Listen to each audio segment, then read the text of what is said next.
This demo walks Java developers through how to convert PDFs to JPEG thumbnails using Java 17 and above, IntelliJ, and the JPedal library. This is especially useful for integrating into your Java apps and projects. I will show you how to convert a PDF into high-quality JPEG thumbnails using JPedal. It's perfect if you're building a custom Java PDF viewer or need clean thumbnails for your app or content. Head over to IDR Solutions where you can sign up for the JPedal free trial. Once you're there, download the JPedal jar file, which is what we'll be using today to handle the PDF to JPEG conversions for the thumbnails. IntelliJ is very popular amongst Java developers, so today we will be using it to convert our PDFs to JPEGs for thumbnails in Java.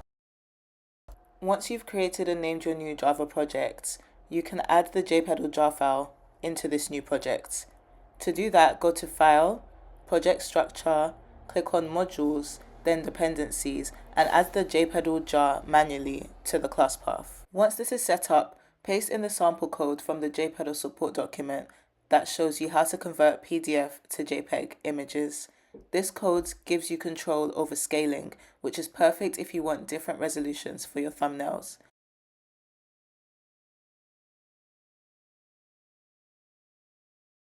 We will also link this down below for easy access. When you hit run, you'll get a folder of clean JPEGs, one for each page of your PDF. Here you can adjust the scale to alter the output size. You can modify these values depending on how large or small you want the final images to be. This is especially useful for Java developers aiming to quickly load and display thumbnails or work with previews. If you or your team would like to know more, check out more of our tutorials and demos here. And make sure you subscribe and click the link down below for your free trial now.